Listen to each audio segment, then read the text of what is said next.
Termo Podcast presenta. Bienvenidos, esto es Lo que faltan son financistas, el podcast de cine nacional de Termo en el cual por un lado empatizamos con un grupo de personas de zona sur que tratan de salvar a su club hundido en las deudas y por el otro nos avergonzamos con los problemas de Nicolás Cabré, Luisana Lopilato y Jimena Cardi en su club de hockey de zona norte. El club que fundó Don Aquiles ya no existe. Para mí el club es un símbolo de otra época. No es un símbolo de otra época, es una realidad de hoy. Juegan en el regional. Están en la final. Si pasan, juegan en el nacional. ¿Contra nosotras? Mi nombre es Lautaro Villagra Lombardo. El mío, Pablo Biancalana. Yo soy Ana Yesa. Y como habrán escuchado, por un lado vamos a estar hablando de una de las películas más recordadas de los primeros años de este siglo XXI, que es Luna de Avellaneda, dirigida por Campanella y protagonizada por Ricardo Darín. Y por otro lado tenemos algo un poco menos conocido, no por ellos menos joya, una joya de los clichés de la que vamos a estar hablando en la segunda parte de este podcast, que es Papa por un día, protagonizada por el inefable Nicolás Cabré. Pero vamos a arrancar por lo que corresponde como siempre, que es Luna de Avellaneda en este caso. Se podría decir que para esta altura Campanella lo hizo de nuevo y yo tengo la teoría de que si Campanella fuera progresista a nosotros nos caería muy bien, teniendo en cuenta las películas que hace. Año 2004 para Luna de Avellaneda, película escrita y dirigida por Juan José Campanella. También otro de los guionistas de esta película es Fernando Castells y Pablo Domenech es el que cierra esta ficha técnica de guión, protagonizada por Ricardo Darín, Mercedes Morán, Eduardo Blanco, Valeria Bertuccelli, Silvia Cutica. La verdad que es un gran elenco, teniendo en cuenta que es una película que se hizo con un presupuesto medianamente aceptable para la época que era, con un país en crisis. Se tomó, la verdad, un elenco importante para hacer esta película. Se le suman a estos que dijimos al principio, Daniel Fanego, Alan Sabá, bueno, entre otros, en los que ahora vamos a ir desarrollando un poco más de qué se tratan los personajes de cada uno. Y otro detalle es que esta película, esta historia de Luna Avellaneda, está inspirada en un club real que se llama Club Juventud Unida de Lavallol, otra localidad de la provincia de Buenos Aires, y bueno, toda tiene un trasfondo de esta historia del club en ese momento y la crisis que estaba pasando y cómo está ahora, que lo vamos a ir desmenuzando a lo largo de todo este episodio. Sí, está también inspirada en un país real que se llama Argentina. Y en una época real que se llama comienzo de siglo, Sí. post-2001. Exacto. Sí, porque hablábamos recién, no decía, obviamente decía Pablo, la dirección guión de Campanella, del cual ya hablamos en varias ocasiones en este podcast, El secreto de sus ojos o el mismo amor, la misma lluvia. Yo creo que esta es, por lo menos a mi gusto, es la mejor película de Campanella, a mí la que más me gusta, y además de ser la que más me gusta, es la que más contradicción, como decía Pablo, si fuese progresista nos caería bien a todos, porque es la que más contradicción me genera entre ver la película y la sensibilidad que plantea Campanella en esa película con cuestiones sociales y después escucharlo hablar a él. No sé si, sinceramente, no lo escuché, empecé a escuchar a Campanella hablar de política en los últimos tiempos, que ya sabemos todos lo que piensa y lo que dice. No sé si en ese momento tenía otra visión, pero sinceramente vos ves esa película y lo escuchás a Campanella hoy en día y te choca, la verdad, porque no comulga la visión artística con la visión de la realidad, definitiva. El hecho de que ese club esté en quiebra tiene que ver con una cuestión socioeconómica, digamos, de un modelo económico que después terminó Campanella apoyando, lo cual es muy, muy raro. De hecho, en los últimos años, estamos en 2020, en los últimos años cerraron muchos clubes de barrio como Luna de Avellaneda. Entonces eso, y Campanella apoyó eso, entonces es como raro. Claro, en realidad, para contradecirlo un poco a Pablo, no nos molesta que no sea progresista, sino que venda eso de un lado y del otro no, evidentemente no entiende sus películas, porque, a ver, uno admira a algún que otro artista que tiene una ideología que no comparte. No sé si tanto. Que, No entiende su película. Supongo que sí las entienden. Voy al hecho de que Pero escúchame, ¿vos viste la película que hiciste, viejo? es una cosa así. Es una cosa así. Voy al hecho que no le sacamos la admiración a algún que otro artista que no piense como nosotros. No sé, en el caso más estadounidense se me cruza Clint Eastwood. Un tipo que es terrible republicano y terrible facho, pero que hace películas que nos gustan. O sea, el problema no es que Campanella no sea progre, es que no sea consistente su discurso con su discurso en la vida real. Perdón si voy al límite de decir que parece que Campanella se golpeó la cabeza ya por 2011 y empezó a olvidarse de lo que hizo o a no entenderlo directamente. Es que en realidad, y ahora ya entramos en la película, ¿no? Pero me parece que esto es interesante charlarlo. Yo creo que a nosotros nos genera esa contradicción, Campanella o quizás algún otro, no sé, Brandoni o alguna otra persona que vos ves capaz artísticamente mostrando una cosa y después políticamente diciendo otra, y no nos pasa con, no sé, Clint Eastwood, por ejemplo, pero porque no vivimos en Estados Unidos, entonces me chupa un huevo lo que opina Clint. O sea, en un punto, no sé si me chupa un huevo, pero capaz que no te hace tanto ruido o no lo tenés tan presente como podés tenerlo con gente que sí vive en tu mismo país y opina sobre lo que pasa en tu país. Voy a sacarte un poco a Brandoni de ahí. Brandoni tampoco es tan contradictorio y de última Brandoni es actor. No está escribiendo lo que dice. Sí, obvio, no es lo mismo. No es lo mismo. Claro, sí, pero las películas de Campanella se trabaja tanto la sensibilidad, pero de una manera tan simple que en realidad te hace poner en el lugar de la crisis que está viviendo ese personaje. Porque, a ver, uno puede pensar que, no sé, o sea, separar al artista de lo que piensa ideológicamente de la obra. No sé, por ejemplo, Borges. Pero acá la película, el contenido ideológicamente de la historia va en dirección totalmente contraria ideológicamente a lo que piensa el autor, que es lo que decía Ian. Bueno. No entendió las películas. Sería bueno ver qué pasa si Campanella se cruza a uno de sus personajes. ¿Qué conversación tendría? Me gustaría ver una charla entre Campanella y Román de Luna de Avellaneda, a ver qué sale ahí. Pero bueno, nos metemos un poco en la película. La sinopsis es dentro de todo sencilla, más o menos la hablamos, y es una película muy conocida, que la vio casi todo el mundo, creo. Menos Campanella. El Club Luna, menos Campanella.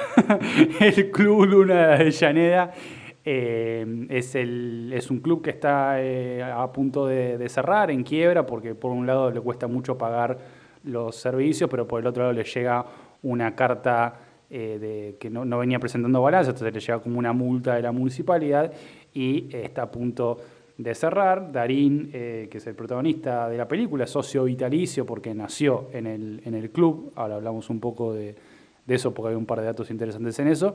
Y básicamente lo que intenta hacer durante toda la película es que no lo vendan porque aparece el malo de la película, que es Daniel Fanego, que es además trabaja en la municipalidad de Avellaneda, es decir, vendámoslo, hagamos un casino y con eso le damos trabajo a la gente, además, y eso, bueno, y la película básicamente se disputa entre esas dos porciones y tiene que ver con justamente lo que genera también ese club de barrio en el barrio mismo como articulador social en un punto, y bueno, todas las historias que se van dando van en ese marco.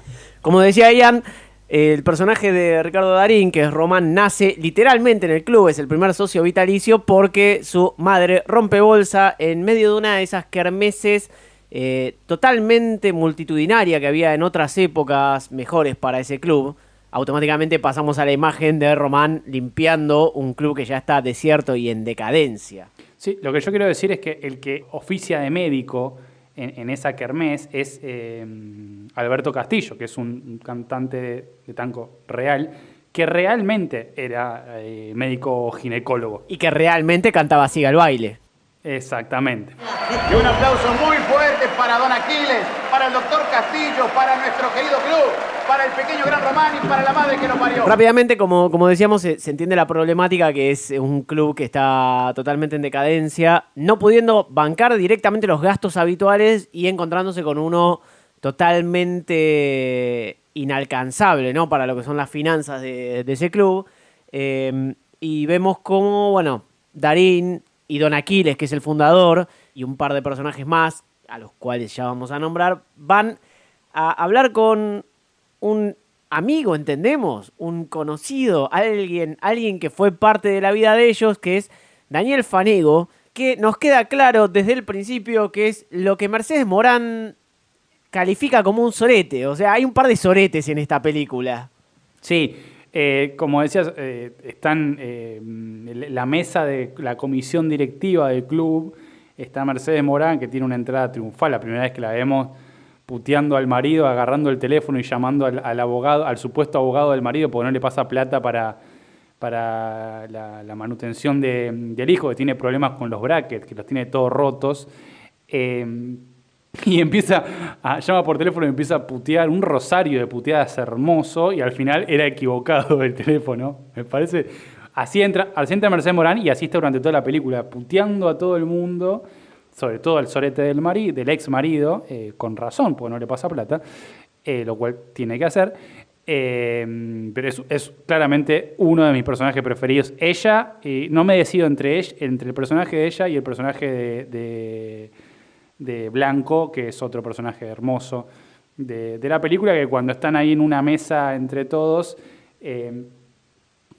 diciendo, bueno, a ver qué hacemos con el club, que le estamos quebrando, empiezan a decir, se murió tal, y se murió tal, y se murió tal, y él agarra y dice... Si no nació nadie, digo, para compensar, ¿no?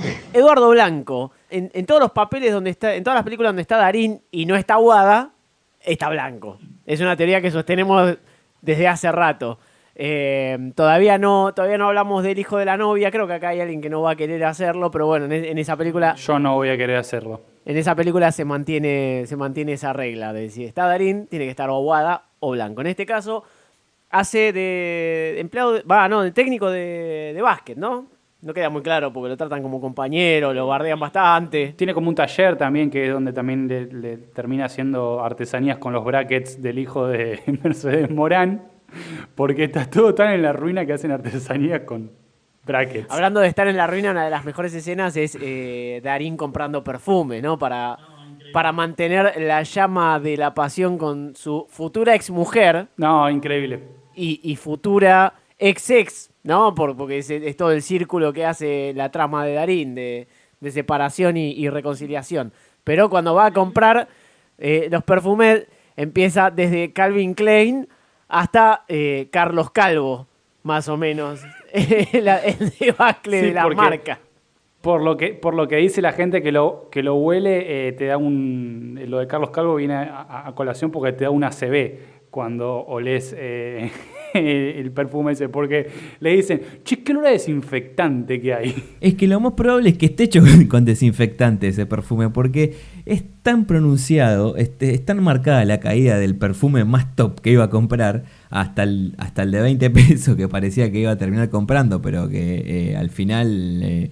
se termina llevando otro de 5 pesos. Lo bueno que se termina, que se lleva un jabón aromático de regalo y termina apoyando la industria nacional, pero seguramente estaba hecho con pis de gato o desinfectante. Igualmente, vamos a aclarar que para el que escuche este podcast muy en el futuro, estamos grabando todavía en la cuarentena del coronavirus y creo que hoy un perfume hecho de desinfectante se vendería bastante. Fue un producto que se adelantó a la época. Otra escena que yo creo, bueno, porque se van, como dijimos, lo central tiene que ver con si el club se mantiene o no, pero van sucediendo otras historias. Decían recién, Darín se entera de que la mujer lo está engañando y, bueno, como que el matrimonio pende de un hilo. Y por otro lado vemos que el personaje de Eduardo Blanco... se engancha y empieza a tirar onda a Bertuccelli. Y bueno, en eso como que tiene un par de idas y vueltas, pero hay un momento que es increíble, que es, el club da al riachuelo, ¿no? Y se suben a un bote en en el riachuelo y ella le cuenta una historia, unas cerillas, con una chica que se muere congelada. Y la encontraron muerta con todos los fósforos alrededor y un tipo dijo, ay, se ve que se debe haber querido calentar. Y nada. Y se ve que nadie pensó que en realidad ella había encontrado la felicidad ahí, ¿viste? Porque ahora estaba en el cielo, lejos de toda infelicidad, junto a su abuela. Y es una escena que es o como que la película tiene como cosas que, por un lado, te reís mucho y son muy rozando lo patético a la par de que es real, pero igual roza lo patético. Y por otro lado tiene escenas muy dramáticas, muy, muy fuertes, como esa, por ejemplo, que encima están en un bote en el medio del riachuelo, la cosa menos romántica que vi en mi vida. Un detalle a destacar de esta película, me parece, porque nosotros venimos tocando películas de época más viejas, años 70, en que cada vez que una mujer dice que no, es sí. Y acá la verdad que en los momentos cuando la mujer dice que no, se termina respetando el no. Y la verdad que es algo destacable, me parece, teniendo en cuenta que, a ver, es una película de año 2004, no es año 2019, 2020, que si bien ahora seguimos siendo una sociedad machista, en esos años peor todavía, me parece que es un punto destacable en el guión de la película. Ojo que hubo 3 o 4 no. Creo que paró porque se caían del bote. Sí, hay una escena antes. ¿Cuál? En la parada del bondi. Ah, es verdad. Esa me había olvidado. Yo me quedé con lo del bote nada más. Lo que sí me gusta también que le dice y le deja claro que el problema no es el pelo. Se lo deja clarísimo. Bueno, pero tiene justamente esas salidas, porque venimos de una escena que es muy dramática, conmovedora, y te lleva automáticamente a una cosa que te descoloca un poco y termina siendo graciosa. Y así es como que la película va en un contrapunto entre el drama y la comedia, y me parece que está muy bien llevado. Por eso también puede quedar raro, puede quedar mal, pero está bien llevado en el guión. Es una de las mejores cosas que hace Campanella, cómo maneja ese también contrapunto de que por más de que la película apunte a algo triste, duro o feo, como también pasa en El secreto de sus ojos, maneja una comedia que no es irrespetuosa. O sea, porque por ahí meter un chiste entre tanta desgracia puede quedar mal. A él no le pasa, lo hace bien, como decía en El secreto de sus ojos, más que nada con el personaje de Francella por momentos. Y acá, bueno, Amadeo tiene sus momentos, Mercedes Morán en plena crisis, como decís vos, separándose de un sorete que no le pasa plata, nos hace reír más allá de que es una desgracia lo que le está pasando, que inclusive también en una de las mejores escenas de la película, que en realidad a la trama mucho no le aporta, a mí me encanta, pero realmente no aporta demasiado más que el momento de gracia, que es la salida que tiene ella con Jules en el restaurante. Una secuencia fantástica en la que empiezan a pedir Don Periñón, a hablar en francés, parece que la va a pegar, que las cosas le van a empezar a salir bien, y el tipo le tira una estafa del Darín de 9 reinas, más o menos. Sí, la deja pagando ahí, literalmente la dejan pagando. Que inclusive la llama para avisarle y le dice... ¿Dónde estás? En la lona, y no me puedo acostumbrar. Mira, me caíste genial, pero no voy a volver. Perdóname. ¿Qué? Sí, me parece que también, o sea, lo que decíamos antes, en esa situación que es dramática, pero a la vez es cómica, también muestra un factor de la realidad, que es el tipo que está en la ruina, como que todo el tiempo te marca esa situación de miseria económica, incluso dentro de las cosas que son graciosas. Me parece que está muy bien, esa sensibilidad para mostrar la realidad está muy bien hecha, y sorprende que después Campanella sea un total pelotudo con el resto de las cosas que dice, porque está muy bien puesto está muy bien expresada la sociedad argentina ahí, pero bueno, como decía el autor antes, no vio sus películas. También hablando un poco del simbolismo que maneja bien y que creo que hay una remarcación importante con el tema del carnet, me parece, que más allá de que al final de la película Darín lo encuentra, es un momento emotivo y bueno, lo moviliza a fundar otro club. El tema del carnet cómo el único personaje de la película que lo tiene, de los que son antiguos, es Fanego, justamente, diciendo yo lo tengo acá, y ustedes no. A mí me remite mucho al tipo que se pone la escarapela el 25 de mayo y después es un sorete que se caga en su país. O sea, los símbolos son importantes, pero no es lo único y es una fachada nada más. Y me parece que también Campanella maneja bien eso y lo remarca bastante con eso, con ese pequeño objeto de la película. Sí, después me parece que el personaje de Fanego también como que mete cuña, por decirlo de alguna forma, también dentro de incluso de la familia. Hay una escena que me parece que está muy bien lograda, que es, lo echan al hijo de Darín del laburo que tenía, que un laburo igual precario en un locutorio, pero el dueño le dice, vos trabajás por 300 y acá conseguí un pibe que trabaja por 150. Y después, hacen un quilombo, terminan presos. Ahí también, y al final lo saca Fanego de la cárcel y tenemos una escena en la casa de ellos donde además Silvia Cutica dice, se entera ahí de que, y Darín también se entera recién ahí que el hijo está pensando en irse a España a vivir, porque es algo también que formaba parte, quizás de una realidad un poco anterior, más de la época del 2001, pero es algo que sucede y sucedió mucho. También ahí nos enteramos que parece que Darín y su mujer y Fanego como que en un punto, en algún momento, no sé si eran militantes en la universidad o por el estilo, pero hablaban de una asamblea por el comedor en la facultad y no sé qué, que después va a tener eso una reminiscencia, me parece, en la asamblea final de la película donde se decide si vender o no el club.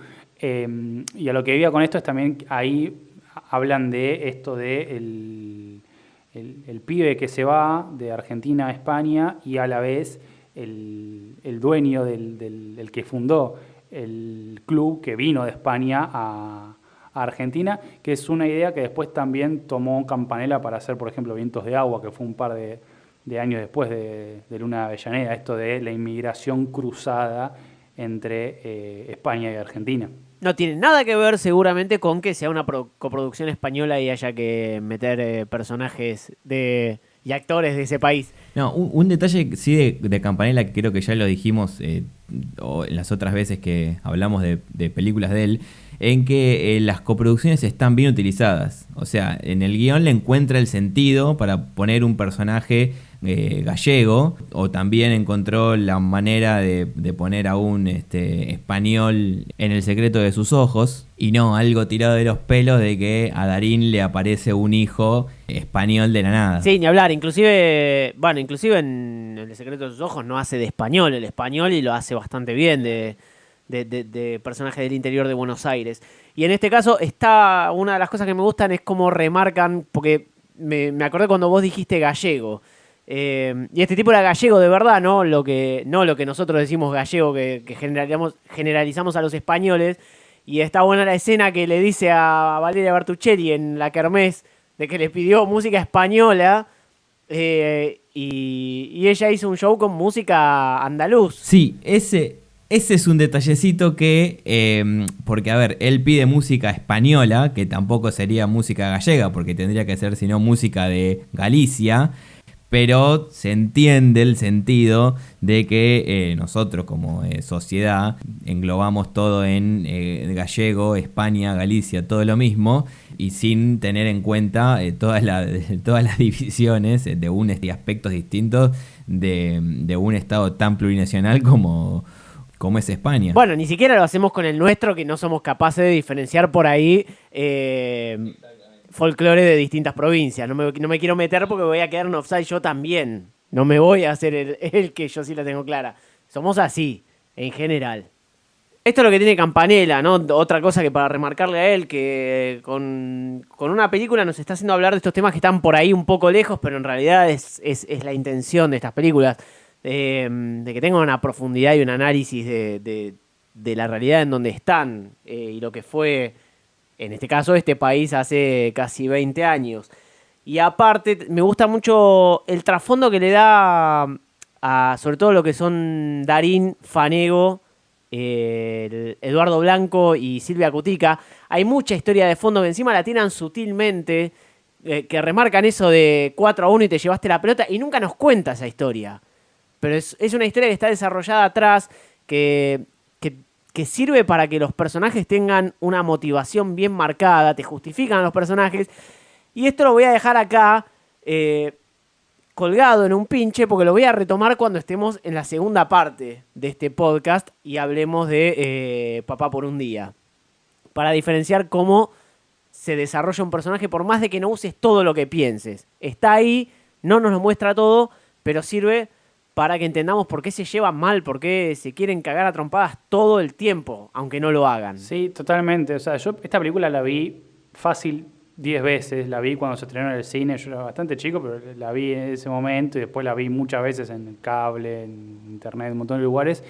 Y hay cosas que, o sea, hoy la volví a ver para hacer el podcast, y hay cosas que no las había agarrado en su momento, que pues son muy sutiles. Bueno, esto que decía de también Darín, que parece haber caído en cana durante la dictadura en algún momento, porque cuando está preso con el hijo, también va Fanego y lo saca, y parece que esto como que en un punto ellos como que tenían una idea, un ideal conjunto, una militancia, ellos tres, no sé si Blanco, y que en un punto como que Fanego los cagó, o sea, no sé si los cagó, pero como que se vendió al sistema, y por eso está donde está y ellos están donde están, y lo que decía antes de la escena del baño, que no la desarrollé demasiado, pero me parece una escena dramática muy buena, que es Darín, él lo dice, de hecho, estoy en pelotas en el baño, se está bañando en culo, y está Fanego ahí con su traje diciéndole, no sé, dándole consejos, no sé qué carajo, y me parece que está muy bien llevado todo eso de lo sutil,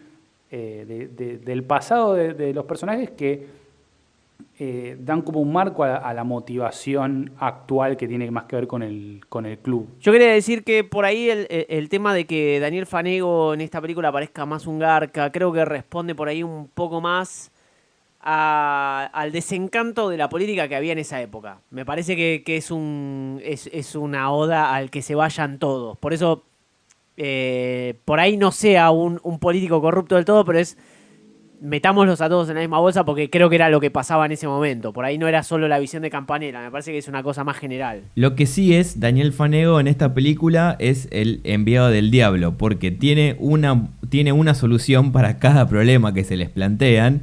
Sí, el hijo de Darín se queda sin trabajo y le puede ofrecer, y él tiene para ofrecerle laburo en la municipalidad, pero tiene en sus manos el poder de quitarle la deuda de 40.000 pesos que tiene el club por no haber presentado los balances año a año. Y la solución es... Un casino. Bueno, si querés llamarlo un casino, no es Las Vegas. Vos estás en pedo. Vos querés vender el club para poner un casino. Es la solución. Se hacen cargo de toda la deuda y ofrecen 200 puestos de trabajo para todos los socios del club. Y tienen que decidir en aceptar la propuesta del casino y vender el club, o quedarse con el club. Y acá viene el punto cúlmine de la película, una de las escenas más emotivas, en el que Darín da este discurso rescatando los valores, no quiero decirlo como rescatar la cosa buena y la cosa sana, porque me parece que no va por ese lado. La emotividad, la nostalgia por ahí. Claro. El valor sentimental de las cosas. Exacto, eso mismo. Y por el otro lado, una propuesta que cuando la escuchás decís, sí, bueno, a ver, es una cagada, pero a la vez, en ese contexto de crisis, te está ofreciendo laburo en un lugar, a ver, en una zona de Avellaneda, en ese momento, que era una zona fabril, que como dice Fanego, es una zona fantasma ahora, porque no hay fábricas, no hay trabajadores yendo a las fábricas y tampoco pueden ir al club. Por lo tanto, es coherente que la mayoría de los socios termine votando a favor de la venta y para obtener los puestos de trabajo que les prometían. Es coherente, y acá también me gusta un poco lo que hace Campanella de vuelta, o los guionistas, no sé qué parte maneja cada uno, pero bueno, es un laburo general. Más allá de que Fanego sería como el villano de la película, como decís vos, está trayendo una propuesta que en realidad sirve, vemos, y es entendible por qué lo votan. Y aparte, a mí me parece que la estrategia más baja, lo más vulgar que hace uno de los personajes para ganar es Darín. A mí no me gusta nada que sienta a esta chica, Dalma, que no hablamos, pero bueno, es una chica que vive ahí enfrente del riachuelo, que obviamente es de una familia carenciada, que no tiene plata, que va al club igual, porque él medio que la empieza a padrinar durante la película, y la sienta delante de todo para que lo mire a Daniel Fanego y lo haga sentir una mierda. Si fuese un director un poco más cuadrado, más básico, creo que es una estrategia que usaría más el villano de la película que el tipo por el cual tenemos que empatizar, en realidad, me parece. Sí, totalmente. Yo pensé lo mismo. Es que pasa que esos son los recursos, ese es el argumento de Darín, que tiene que ver con lo que decíamos antes del rol social del club y la historia y lo que representa para cada una de las personas, cuando eso está explícito igual en la discusión que tienen ahí, cuando lo de Fanego tiene más que ver con una cuestión más racional, fría, digamos. Acá hay 200 tipos que tienen un club, pero que no lo pueden usar. La dignidad se recupera con trabajo. Tienes razón. Déjame aclararte una sola cosa, nada más. Yo no sé ustedes, pero yo no tengo que recuperar mi dignidad. Porque todavía no la perdí. Estuve a esto, lo reconozco, pero todavía no la perdí. Así que Darín le termina dando la razón, digamos, aunque después sigue su discurso y no es que arrasa la votación a favor de vender el club, sino que es más o menos pareja, no tanto como la de la AFA, pero sí más o menos pareja. Y nada, me parece que sí, es como esa dicotomía, ¿no? Que marcan en el club, que bueno, no habíamos dicho, ha hecho alguna referencia de eso, pero lo que decíamos antes del Club Juventud Unida de Lavallol, que es donde se filmó la gran parte de la película, es un club que tuvo una situación similar y que de hecho hoy en día, recién estábamos mirando en la página de Facebook del club, tiene a Darín ahí en una escena de la película que está filmada en el club, de portada de Facebook. Obviamente, evidentemente, el club de Lavallol se salvó, pudo sortear la crisis. Acá vemos otro desenlace. Pero como dice Darín, el Fanego tiene razón, por más de que duela, por más de que sea una situación de mierda, el club antes brillaba y se disfrutaba porque la gente tenía plata para ir a pasarla ahí. Entonces se entiende ese final que la gente vota con el bolsillo por ahí. Entonces está bueno el terreno de los grises en el que entra, sobre todo este desenlace. Y nos deja también elegir después el final cuando Darín encuentra el carnet y se plantea fundar su propio club. Si lo hace o no, si le va bien o no, si tendrá un futuro como el de Don Aquiles, que bueno, tuvo una vida larga, disfrutó de su club un montón de años, pero a la mitad de la película lo vemos morirse pobrecito en una cama de hospital, en una escena que podríamos decir que es un poco cliché, un poco nada más. Pero si vamos a hablar de una película que rompe el clichómetro, tenemos que meternos ya en Papá por un día. Esta película de la que vamos a hablar ahora está dirigida por Raúl Rodríguez Peila, el mismo director de Peligrosa Obsesión, película protagonizada por Mariano Martínez y Pablo Echarri, esa película en las que explotaba todo. Y acá nos ponemos de pie, una de las mejores películas de acción producida por Telefe, obviamente. Y qué decir de todo esto, ¿no? Guión de Jorge Maestro, no sé si hemos hablado de alguna de sus películas en este podcast, me parece que no. Tenemos una a la mira. Bueno, entonces no nos vamos a adentrar tanto en su obra y lo vamos a dejar para otro momento. Raúl Rodríguez Peila también dirigió Dibu 3, La Gran Aventura. Esto creo que también lo habíamos dicho cuando hicimos el podcast de Peligrosa Obsesión. Así que tiene una gran trayectoria en su haber. Y protagonizada por Nicolás Cabré y Luisana Lopilato. Hay un gran elenco en toda esta película. Esto es un detalle que hay que decirlo. También está Jimena Acardi haciendo de la mujer de Nicolás Cabré. su futura, quien va a ser su futura esposa. Miguel Ángel Rodríguez haciendo de, ¿cómo se llama? Miguel Ángel Rodríguez. Sí, Miguel Ángel Rodríguez, pero de Roldán. Roldán, sí, eso, pero no me acuerdo el nombre. Carlos Roldán era, o algo así, bueno, no importa. Boy Olmi, y bueno, acá se empieza a poner medio raro, porque empiezan a aparecer actores que uno considera buenos y que uno quiere y que piensan que no van a hacer este tipo de películas, pero bueno, laburo es laburo. Como dije antes, Boy Olmi. Patricia Sosa está también, que la verdad que no le encuentro mucho sentido a que esté en esta película. Para hacer el chiste de que canta mal. Claro, me parece que solamente está para cumplir eso.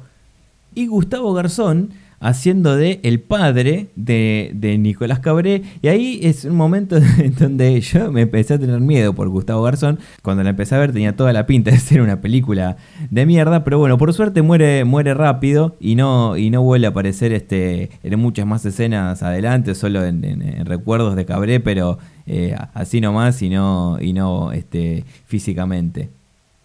Bueno, esto es una película del año 2009, eso es algo que no dije antes. Y bueno, nada, empecemos a desarrollarla porque... En este podcast buscamos como dos puntos de dos películas similares, y una buena y otra mala. En este caso, yo creo que como que nos mintió un poco el tráiler, porque vimos el tráiler de la película, que obviamente no habíamos visto esta película antes, y vimos que pasaba había como una cosa con el hockey y en un club. Entonces dijimos, bueno, es un club. Entonces, tiene que ver con Luna de Avellaneda, ¿no? Lo del club pasa, no sé, al principio y al final, nada más después no tiene un carajo que ver lo del club, pero bueno, esto tratamos un poquito con alambres nomás, un poquito, pero igual yo creo que funciona bastante bien porque la sinopsis un poco va de que Cabré es técnico de hockey, donde dirige a Jimena Cardi, pero se muere su padre, que es Gustavo Garzón, por suerte se muere, ¿no? Por suerte Gustavo Garzón, y eso hace que le quede a su cargo su hija, su hermana, la hija de Gustavo Garzón, que él se entera en ese momento, que tiene una hermana porque el padre se había ido a hacer vida de hippie con OSDE a una playa, y eso genera que la conozca a Luciana Lopilato y se enganche, y bueno, nada. A partir de eso ya pueden saber todo lo que pasa el resto de la película porque no hay demasiadas sorpresas, la verdad. Sí, me faltó decir el personaje de la que hace de la chiquita, que hace de la hermana de Nicolás Cabré, que hace el personaje de Tini, que no es Violeta, se llama Julieta Poggio, que también es una de las protagonistas de esta película. Hace algunos años hubiese dicho que no podríamos esperar otra cosa de Nicolás Cabré que una película de mierda como es esta. No me acuerdo si lo dijimos o lo dije en el podcast de Déjala Correr, pero es un actor que ha tenido cierta redención en los últimos años. No sé si al nivel de Francella, por ejemplo, pero ha hecho cosas como Variaciones Walsh o Cuéntame cómo pasó, que son novelas o ficciones serias, y hace papeles buenos. O sea, ha demostrado que puede hacer cosas buenas. Pero acá lo vemos directamente en un papel salido de algo que parece un spin-off berreta de Son Amores, con el mismo actor. Sí, y toda la película es como que intenta ser Francella, porque es como que hay escenas que es como que le agarra como hasta espasmos para hablar o algo por el estilo que no se entiende, y es claramente un intento de querer parecerse a él. Eso es muy Cabré de Son Amores, eso que es muy de ese personaje, como decía. Sí, ya también lo pensé como una especie de spin-off porque es muy, muy similar. Hace sobre todo en la primera parte, hasta que su prometida Jimena Cardi se entera de la existencia de esta media hermana, hay unos ratos de comedia física muy chota, que inclusive termina con él malabareando con una bandeja en un restaurante de categoría, digamos. O sea, pésimo. Esa parte no se entiende muy bien cómo le llega la bandeja a la mano, porque la bandeja está a punto de caerse en en una mesada, pero más o menos bajita, y de repente mágicamente le aparece a la altura de la mano, que está como 1,5 metros más arriba. Pero bueno, nada. Detalles, ¿no? Y ya que dijiste detalles, para incrementar el patetismo de estas escenas, tenemos efectos de sonido que se bajaron de un drive de los Looney Tunes, básicamente. Porque podemos escuchar cosas como... Algo que resaltar de este tipo de películas es la falta de simpleza de los personajes a la hora de resolver problemas.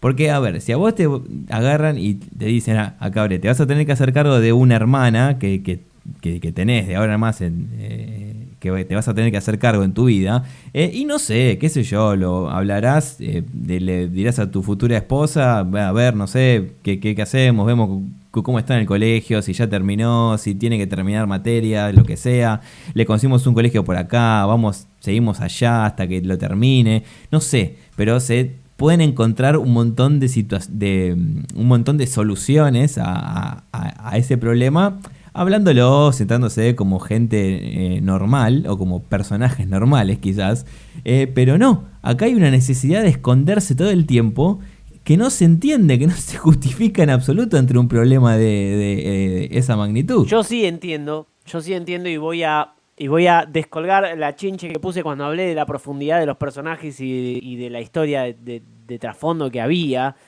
que te hacía entender un poco la motivación en la película Luna de Avellaneda, como hablé antes. Acá tenemos a Jimena Cardi, que es un personaje totalmente plano, no tiene nada de explicación de por qué es la pelotuda que es. Y bueno, vos vas directamente, lo que decís vos me lleva directamente a ella queriendo meter a la hermana de Nicolás Cabré en un colegio de monjas. A mí, no sé, le falta querer hacer un abrigo con la piel de la hermana de Nicolás Cabré, y es Cruella de Vil. Es ese nivel de creación de un antagonista, por así decirlo, antagonista siendo generoso con el concepto. Ese es el nivel de profundidad que tiene este guión, por lo cual yo estoy ansioso de ver esa película que teníamos de Jorge Maestro también ahí pendiente, porque si es así similar, no va a tener desperdicios tampoco. La única motivación es que Jimena Cardi es una forra. Es una forra concheta de mierda. No hay nada más. Eso es lo que motiva a Nicolás Cabré a esconder a la nena. Y bien que hace, en realidad. Para mí el mejor personaje de la película es el perro. El perro de la hermana de Cabré, que obviamente hace todas las cosas que un perro va a hacer en una de estas películas. Que es todas cosas obvias, tipo... Pará, porque el perro falla en algo. También es un actor pésimo. Porque el perro es claramente un cachorro de labrador. En un momento de la película pasan 2 meses y sigue siendo, no creció, y ese perro ya tendría que tener un tamaño de por lo menos el doble. Hasta eso hicieron mal. Claro, hermano. Es siempre cachorro el perro. 2 meses pasaron ya. Ahora, el perro, para mí cumple todas sus funciones, porque en un momento mea la alfombra, en otro momento se caga encima arriba de Cabré, en otro momento casi lo pisa un camión y eso hace que Cabré salte como Tom Cruise en Misión Imposible. No fue Nicolás Cabré, fue claramente un doble. Y se puede apreciar al primer visionado. No me había dado cuenta. Pero bueno, todo lo que decíamos antes de los clichés, con el perro se cumplen todos los que uno espera que haga un perro en una de estas comedias boludas. Están todos puestos ahí, y lo mismo la nena, ¿no? También porque el perro también se escapa, la nena también se escapa 2 o 3 veces por lo menos. Todas las cosas que uno se imagina que pueden llegar a suceder, suceden, tanto es así que cuando Cabré en una de sus idas y vueltas buscando a la hermana que se le escapaba, vuelve al pueblo medio hippie en la playa donde vivía el padre y donde está Luciana Lopilato y Roldán, vemos que Luciana Lopilato tiene un equipo ahí de hockey. ¿Y qué es lo primero que pensás? Falta como 1 hora para que termine la película y decís, esto se resuelve con un partido de hockey entre Luciana Lopilato y Jimena Icardi para luchar por el amor de Nicolás Cabré. Obvio. A Cardi. ¿Qué dije? ¿Icardi? Bueno, Sí. Acardi, es lo mismo. Pero es tan evidente que va a pasar eso. O sea, vos decís, es obvio, va a pasar esto. Va a pasar esto, se va a terminar, y bueno, es lo que pasa. Todo lo que pasa en esta película se ve venir desde por lo menos 20, 25 minutos antes. Justamente la escena de la muerte de Gustavo Garzón, que nos pone contentos porque le sacó plata a todos estos ladrones con solamente estar acostado muriéndose. Pero bueno, esa escena es justamente muy cliché también, como decíamos. Llega el hijo desde Capital a la costa después de un viaje de no sé cuántas horas para ver los últimos instantes de la vida del padre. ¿Cuántas chances hay de que pase? ¿Cuántas? ¿Y cuántas veces lo vimos en el cine encima? Pero qué puta casualidad, porque esto hay que decirlo, porque, a ver, van a jugar exactamente el mismo torneo de tenis, ¿De qué? perdón, de handball. En aquel momento agarré y me puse a ver otra película, me puse a ver Match Point. Pero justo van a jugar ese mismo torneo y hay otra cosa a destacar de que el torneo es regional, no van a jugar la final del regional, pero ¿regional de dónde? Porque claramente unos están, el club de Nicolás Cabré, o sea, son de Vicente López, no sé, zona norte de la provincia de Buenos Aires, del conurbano de la provincia de Buenos Aires, y los otros están jugando en la playa. Y es una playa grande encima, o sea, no sé, será Necochea, ponele, o más al sur, Las Grutas, no sé, pero ¿regional de dónde? Torneo regional, el amor de Cabré se llama. Me resulta raro que el torneo no tenga un auspiciante, porque hasta el perro tenía un auspiciante en la película. El perro se llamaba Congo, igual que la bolsa de alimento que tenía al lado, porque tienen la sutileza de Palermo pateando un penal, más o menos. A ver, pero tiene que ver que Telefe sea la productora de esta película con ese chivo, porque en ese momento estaba el laberinto de los perros de Susana y ella obviamente se lo presentaba ese alimento que era Congo y siempre para presentar el chivo le llevaban un perrito, le llevaban a ese mismo perro, a ese Congo, que seguramente sea el mismo de la película. Era el mismo, seguramente era el mismo perro. Buscan los créditos a ver si está el nombre del perro. Por suerte tenemos al Felipe Piña de las investigaciones históricas del archivo televisivo de Telefe. Ahora, el tema de los chivos es aberrante, aberrante. Yo tengo una lista, porque tenemos Mega, que en un momento, o sea, muy sutilmente se sube al auto Cabré y pone la 98.3 y se escucha. Adentro de la cancha, ¿no? Mega 98.3. Radio 10, que es parte del mismo grupo, también vemos un cartelote en la calle. BMW, que también muy sutilmente le regalan un motón a Cabré de esa marca. Escena que me encanta porque la moto está abajo de una sábana y en teoría debía ser una sorpresa y no había mucha alternativa de la forma que presentaba el regalo. Era una moto, no había otra chance. Es como cuando le regalan un pony en Los Simpsons, que es medio evidente que es un pony. Se llama Plip Plop y le gusta comer azúcar. Después tenemos las zapatillas Gola, que tenemos a Cabré vestido totalmente de traje y tiene unas zapatillas tipo sport, que bueno, no le combinan mucho, pero casualmente pisa caca del perro y eso da la excusa perfecta para poner la cámara sobre el logo de la zapatilla. Como dijimos, Congo también la marca del perro que está ladrando acá al fondo. Y JBC también. Y bueno, hay como 4 o 5 más que, bueno, nada, hay como 2 Citroën iguales en la película de gente diferente.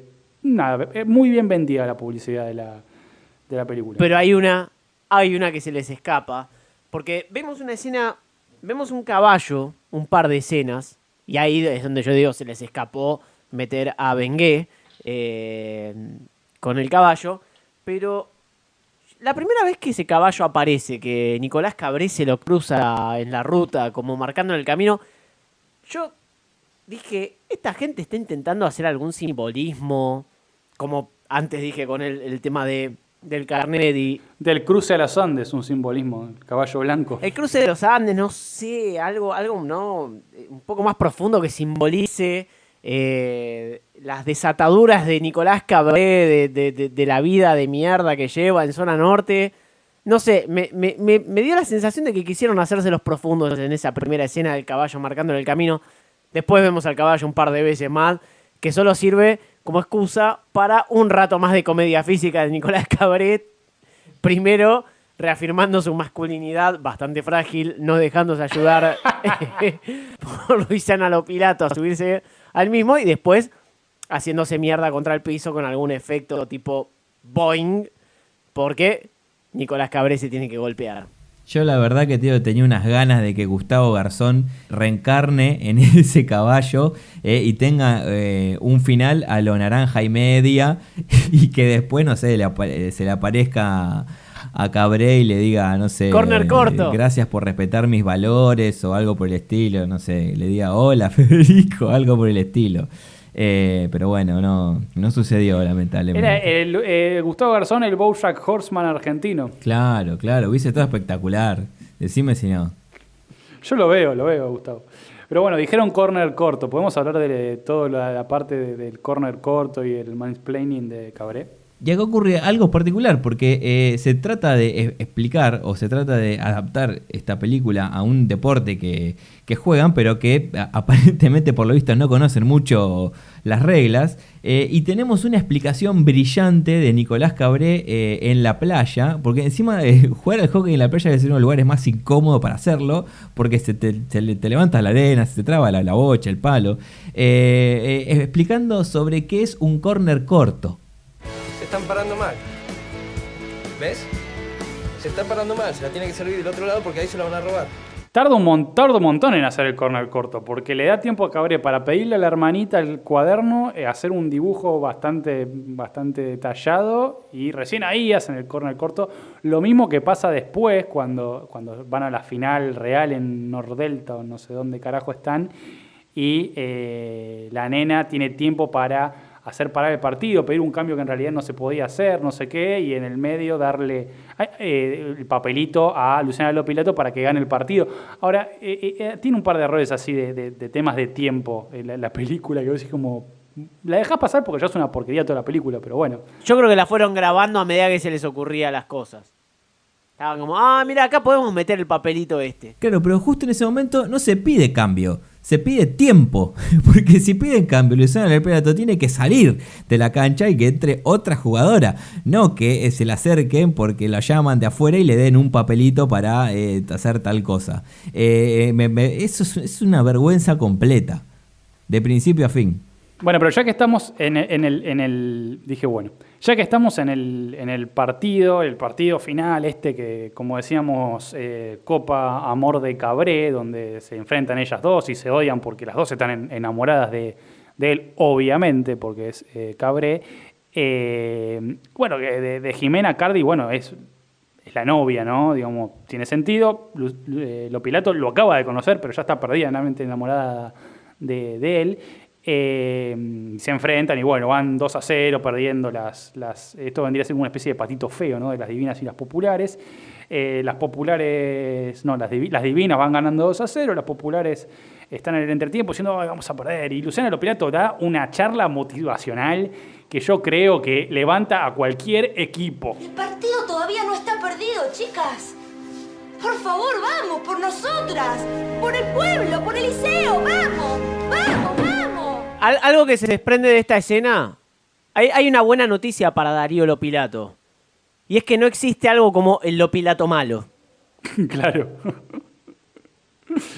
Bueno, pero están 2-0 abajo, obviamente empatan el partido y la última jugada es un penal a favor de las Conchetas que, o casualidad, se lesiona a la arquera y, como se ve que no hay cambios en el hockey, no hay ningún tipo de cambio, no hay arquera suplente, nada, la que va a atajar es Luciana Lopilato. Entonces tenemos a Jimena Cardi por un lado pegándole a la pelotita. Bueno, yo no entiendo nada de hockey, pero no hago una película sobre hockey. Y Luciana Lopilato atajando. Sí, pero en eso, más allá de que Miguel Ángel Rodríguez es el entrenador de este equipo, pero que claramente no toma ninguna decisión de quién va a atajar, si va a atajar a alguien o otro, o si va a hacer un cambio de arquera o lo que sea, se pone a atajar la Maradona del hockey. Creo que si Lucha Aymar llega a ver esta película se le va a mezclar la sangre buena con la sangre mala. Y claro, es la Maradona del hockey, pero no sabe atajar. Y Jimena Cardi termina convirtiendo, porque tiene por lo que vemos en la película, parece ser como la goleadora de este equipo. No es la más hábil, pero sí la que hace los goles. Y bueno, sí, termina ocurriendo lo que tiene que suceder. Que una jugadora de campo le haga un gol a una jugadora que no es arquera. Pero es un plot twist. Es un plot twist. Yo pensé que lo iba a atajar. Que lo atajaba, entonces como atajaba se ganaba el amor de Cabré, pero no. Es que si lo atajaban, iban a ir a penales, y los penales en el hockey se suelen hacer con shutout en las finales, y iban a demorar mucho más que una tanda de penales convencional, y que creo que capaz que la película no daba el tiempo para eso. La cantidad de datos inútiles que tenés en esa cabeza es increíble. Ya con lo de Susana Jiménez, lo de Naranja y Media, y con esto ya es como que ya está. Por hoy ya fue suficiente. Igual, perdón, porque estamos llegando casi al final de la película, ya enfocados más que nada en la parte deportiva. ¿Ya empezó la película? Yo no me di cuenta cuándo empezó. Nos enfocamos mucho en la parte de la competencia deportiva y en el triángulo amoroso. Nos salteamos un poco otro motor de clichés, que es la relación entre Nicolás Cabré y su hermana. Porque también todo lo que pasa en esta película lo podemos ver a las 4 de la tarde en Telefe con cualquier película que pase en ese momento. Pero hay un momento con la hermana que obviamente arranca con que él no quiere saber nada, después se va encariñando, después haber conocido a esa hermana le cambia la vida en uno de los arcos que vemos en por lo menos el 72% de películas en la historia. Arco de hockey no hay en general tantos igual. No, arco de personaje. Si se lo puede llamar así. Pero hay una escena en la que la nena Tini le pregunta por qué se le murió el padre, donde la película intenta ser emotiva y generar un principio de vínculo entre ellos dos. Y él le da una explicación. Cuando cumplíamos con esa misión, es cuando nos vamos y tu papá seguramente ya cumplió su misión. Es uno de los peores consejos que se le puede dar a alguien. Es una de las peores explicaciones sobre la muerte que escuché en mi vida. Esa nena no va a cumplir ninguna meta de su vida porque va a tener miedo de morirse al día siguiente a recibirse de ingeniera. Eso es lo que está generando este hermano de mierda en una pobre criatura.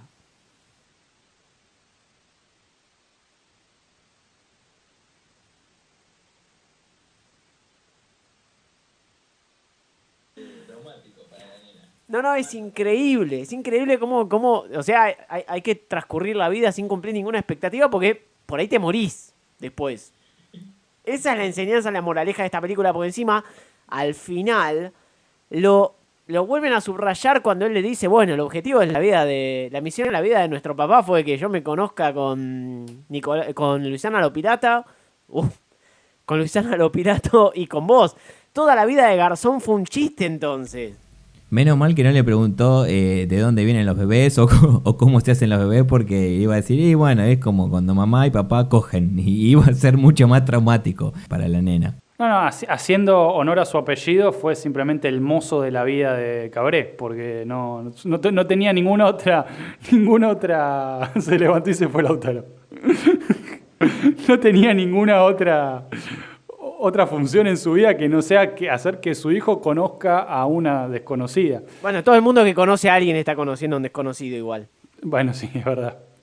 Bueno, y hay otra escena en la que hay un detalle bastante particular también, que la hermana de Nicolás Cabré quiere volver a su pueblo. Hay una escena que ellos los bajaron del micro porque, bueno, a ellos lo bajaron del micro y la nena está haciendo pis parada, lo cual eso es raro ya también. Pero bueno, el motivo por qué los bajan de este micro es porque el perro Congo se está haciendo caca y no tienen mejor idea arriba del micro que mirar para atrás y sacarle el diario a otro pasajero que está durmiendo en ese momento y hacen que el perro cague arriba del diario, se lo envuelven y bueno, es una clara referencia a que el diario Olé es una cagada. El pasajero que le robaron el diario se va a enojar por esto, porque como cualquier persona normal. Y vemos una pelea ahí de Cabré haciendo este intento de asemejarse a las actuaciones de Francella. Una cosa que notamos es que a la escuela donde iba Tini, en este pueblo costero, no asiste mucha gente. E inclusive, bueno, el título de la película creo que pasa porque Nicolás Cabré hace de papá por un día en la obra de teatro en la que se disfraza de león, a pedido de su hermana, obviamente, porque lo tenían que hacer los padres. Pero no hay ninguna justificación para que en medio de la obra el papel principal lo esté haciendo Luciana Lopilato. Ahí no es madre de nadie. ¿Por qué está ahí? Inclusive cuando Nicolás Cabré está por subir al escenario, él mismo se hace la pregunta que nos hacemos todo lo que estamos viendo esta película, que es... ¿Qué hace acá? Esa es la cuentacuentos. Quiero tomar algo de esa escena en la que Nicolás Cabré hace de León y Luciana Lopilato está leyendo ese cuento, en que tira una frase muy actual de estos tiempos. Nosotros estamos grabando este podcast en plena pandemia del nuevo coronavirus COVID-19 y Luciana Lopilato dice la siguiente frase. Y desde ese día el león entendió que con corona y sin amigos el mundo no tiene sentido. Después de todas estas peripecias de Nicolás Cabré tratando de ser Franchella en los 80, de Luciana Lopilato haciéndonos creer que puede actuar, o de Jimena Cardi haciendo de Concheta infumable sin justificación, e inclusive, perdón, un paréntesis, buen laburo de Jimena Cardi, pero no en la actuación, sino consiguiéndole un pequeño bolo a su marido, a Nicolás Vázquez, que aparece como taxista en una escena. Había una chance ahí de romper la cuarta pared con esto de que Nico Vázquez es el marido en la vida real de Jimena Cardi. Una chance de darle otra vuelta, de que ella no termine siendo una forra Concheta de mierda sin ninguna justificación, y darle un arco también a ella, un poco de redención por ahí. Ahí mete una relación con el taxista, ¿no?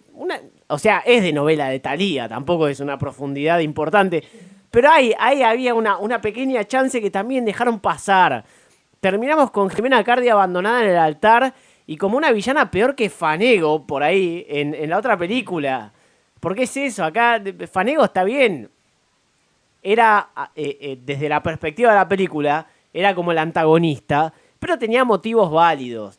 Acá tenemos a Jimena Cardi, que es una forra. Y que el padre, que es Boyolmi, es un concheto de mierda, pero tampoco parece tan malo, porque inclusive termina consiguiéndole la oportunidad laboral bastante buena, a mi parecer, a Luciana Lopilato, que era del equipo rival. Sí, de irse a jugar a Australia. Lo que es muy, lo que decía antes, el tema de los tiempos de esta película, que son medio raros, es que le dicen, te puedes ir a jugar a Australia, ¿te interesa? No sé, voy a dejar a mi equipo. Y le dice, bueno, tenés 10 minutos para decirte. ¿Cómo 10 minutos para decidirme? Aparte de eso, aparte de eso, los 10 minutos, no, bueno, esa es una presión, me parece, de empresario. Creo que se justifica un poco, como diciendo, no, mirá que el tren pasa rápido, no me parece mal. Lo que sí no entendí bien, no sé si me distraje y no me interesaba volver atrás en la película, porque sinceramente es papá por un día, es cuando justo de vuelta, cayendo en el mar de clichés que es esta película, el día del casamiento de Nicolás Cabré tiene que ser el mismo día en el que ella se va a Australia. Obvio, porque si no, no podés tener la escena de Nicolás Cabré dejando plantada a Jimena Cardi en la... Casi digo Icardi de vuelta. Tenés una gana de decir Icardi. En el altar y irse corriendo a Aeroparque a buscarla a ella, que se estaba yendo. ¿Cómo se va a ir a Australia desde Aeroparque? Aparte. Hace escala en Ezeiza. No, igual hay algo que esto que me parece que se ve que Nicolás Cabré es un forro igual también en esta película, igual que Jimena Acardi, porque en el momento, cuando llega el momento del casamiento, que ya invitaste un montón de gente y vos ya la venís dudando, además de que te vas a casar, el muy turro encima de no decir que sí en el casamiento, porque aunque sea afrontar las consecuencias, se escapa y se lleva la limusina. Eso es lo peor de todo. Está todo justificado por el amor. Puede ser, claramente, claro, exacto. Bueno, y en eso se va, nosotros vemos que cuando Nicolás Cabré está entrando al aeropuerto, el avión se está yendo, así que decimos, bueno, listo, a otra cosa, quedó abandonado, y ahí empieza este intercambio epistolar a través de un celular entre Luciana Lopilato, y nos terminamos dando cuenta que en realidad no se fue, no sé por qué motivo, porque la verdad que no vas a dejar la vida por un forro también, porque era una oportunidad clave de irse a jugar a Australia al hockey. Bueno, se termina quedando con él por alguna razón del cosmos. Lo vimos 700.000 veces igual, me parece. El típico corriendo al vuelo para que ella se baje. Y como obviamente no podía ser de otra forma, la moraleja es, si sos una mujer, no hagas una vida propia y abandonar todas tus posibilidades de ascenso para jugar una final de hockey por el amor de Nicolás Cabré. Para cerrar, vamos a decir 2 comentarios nada más que figuran, porque hay muchísimos comentarios por esta película en los links de YouTube. La verdad que vamos a ser sinceros y a la mayoría de las personas le gustó esta película, pero como no nos gustó a nosotros y no nos parece bueno ese criterio, todos son excelente peli, buenísima, me encantó, me gustó mucho, Congo, el perro, todas esas cosas, pero voy a rescatar 2 comentarios. Muy simples los 2, ¿eh? Uno dice, ¿quién escribió el guión de esta cagada, por ejemplo?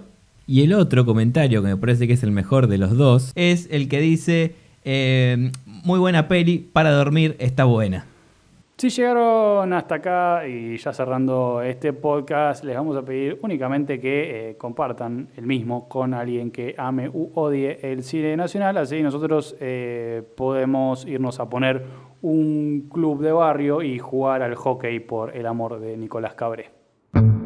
Escucha y suscríbete a este y otros podcasts de Termo en Spotify, iTunes, Google Podcast o en donde te pinte. Seguinos en @termopodcast.